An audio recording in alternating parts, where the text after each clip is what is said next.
تکالیف اور پریشانیاں مومن کی زندگی کا اہم ترین جز ہیں،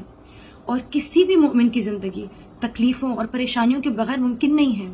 ہاں، اگر اللہ کی جانب سے آنے والی خوشیاں، مسرتیں، اس پر ہم خوش آمدید کہتے ہیں، خدا کا شکر ادا کرتے ہیں، تو حقیقی مومن وہ ہے اور محب بھی وہ ہے کہ جو اللہ کی جانب سے آنے والے آزمائش اور امتحان پر بھی بڑھ کر صبر کرے اور اللہ کا شکر ادا کرے کہ خدا را، جب تیری جانب سے آنے والی خوشیوں پر میں مسرور ہو جاتا ہوں تو غم بھی تو تیرے دیے گئے ہیں، میں ہمیشہ سے حاضر ہوں۔ لیکن جب کبھی یہ سلسلہ زیادہ طویل ہو جاتا ہے نا، اور انسان بہت پریشان ہو جاتا ہے، تو کون ہے جو انسان کی پریشانیوں کو آسائشوں اور راحتوں میں تبدیل کرتا ہے؟ یقیناً وہ خدا کی ذات ہے۔ رسول مبین صلوات اللہ علیہ وآلہ وسلم ارشاد فرماتے ہیں کہ جب تم تکلیفوں، مشکلوں اور آزمائشوں میں گھر جاؤ اور تمہیں کوئی راستہ تلاش نہ کر سکو اور کوئی راستہ نظر نہ آئے، تو تمہیں چاہیے کہ دن رات میں جب موقع ملے تو ایک بار اس ذکر کی تسبیح ضرور کر لیا کرو، یعنی 100 مرتبہ اس ذکر کو ضرور پڑھیں۔ بسم اللہ الرحمن الرحیم، الف لام میم، اللہ لا الہ الا هو الحی القیوم ذو الجلال والاکرام